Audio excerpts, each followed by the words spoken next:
Hello everyone. You can get seated, we're about to start the program. Once again, hello and assalamu alaikum wa rahmatullah. I greet you all with the Islamic greeting of peace.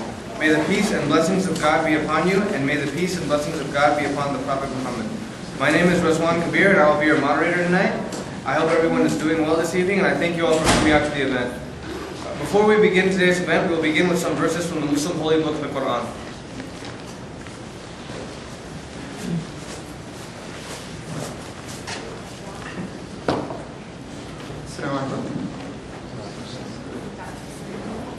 أعوذ بالله من الشيطان الرجيم بسم الله الرحمن الرحيم الحمد لله الذي خلق السماوات والأرض وجعل الظلمات والنور ثم الذين كفروا بربهم يعدلون هو الذي خلقكم من طين ثم قضى أجلا وأجل مسمى عنده ثم أنتم تمترون وهو الله في السماوات وفي الأرض يعلم سركم وجهركم ويعلم ما تكسبون وما تأتيهم من آية من آيات ربهم إلا كانوا عنها معرضين فقد كذبوا بالحق لما جاءهم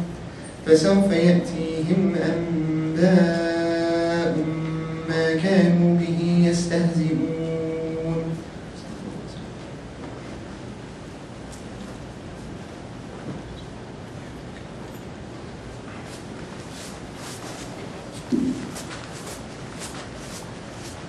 And the translation reads, all praise is due to Allah, who created the heavens and the earth, and made the darkness and the light. Then those who disbelieve equate others with their Lord. It is He who created you from clay, and then decreed a term and a specified time known to Him. Then still you are in dispute. And He is Allah, the only deity in the heavens and the earth.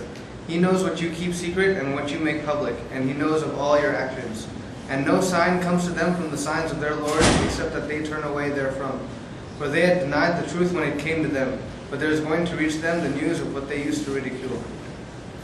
Tonight's speaker is Hamza Andreas Tzortzis, an internationally acclaimed public speaker, writer, and intellectual activist. He is frequent commentator on political philosophy and focuses on the contemporary issues that challenge Muslims around the world. Tzortzis has debated with countless academic figures in the areas of Islamic philosophy, current affairs, and Western thought. These include Rick Lewis, the editor of the Philosophy Now magazine, and the best-selling author Peter Cave. Tzortzis has appeared as an analyst for media outlets and various television networks around the globe, providing a unique perspective on Islamic issues in relation to current affairs, and tonight he will be addressing the topic, Does God exist? A question that many people ask themselves. He will explain a step-by-step process of proving God's existence in Islam through a philosophical approach which can relate to all of us. And I'd like to present Brother Hamza Andreas Tzortzis.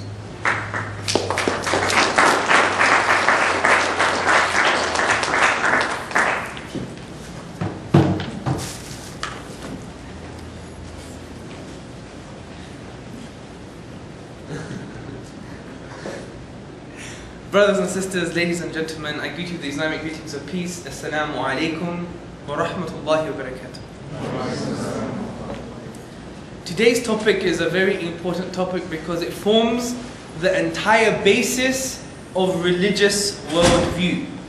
Today is an important topic because it forms the entire basis for the Islamic worldview.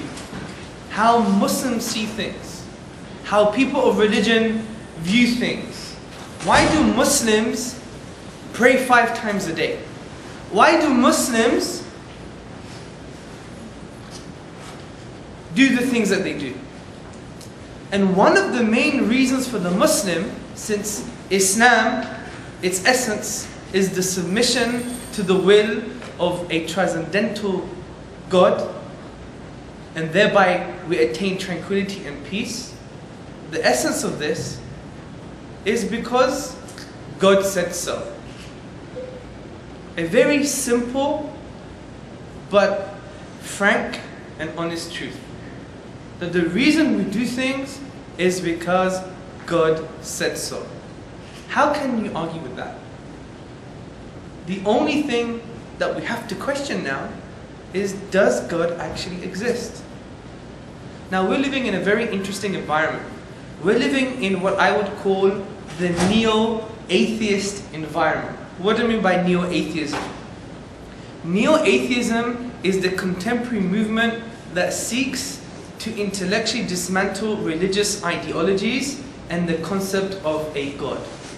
For example, we have the works of the infamous Richard Dawkins, which I would call the prophet of neo-atheism. He wrote the book, The God Delusion. Very famous bestseller in America and in the Western world. And what does he say in his book? He says, God almost certainly does not exist. Similarly, we have the famous and highly acclaimed anti-theist, Christopher Hitchens. He says, even if God were to exist, I wouldn't believe in him, because it would be like living under North Korea in a constant dictatorship. So this is the reality. And just to add, Christopher Hitchens wrote the book, God is not great. We Muslims, we have a famous tradition of always saying, God is great. In Arabic, Allahu Akbar. God is greater. God is great. But he wrote a book dismantling or attempting to dismantle intellectually the fundamental basis not only for Muslims but for a religious outlook and a religious worldview. So this is why today's presentation is a very important presentation, because it would attempt to show that people of religion, people who believe in a God, have good reasons to do that. We're not people just of blind faith. We don't believe just because our parents told us to believe. We're thinking people, we're dynamic people, especially the Muslims. Because the Quran itself, which is the holy book of the Muslims, the divine text that Muslims believe is from the divine, the Quran, it tells us to think. It tells us to ponder, to reflect. أَفَلَا يَنْظُرُونَ إِلَى الْإِبِلِ كَيْفَ خُلِقَتْ. Have you not seen the camel and how we created it? So it constantly intrudes in the mind of man and his inner disposition. So in this light, I think we should follow the theme of the Quran. To think, to ponder, and to reflect. So I'm going to use 4 arguments for the existence of God.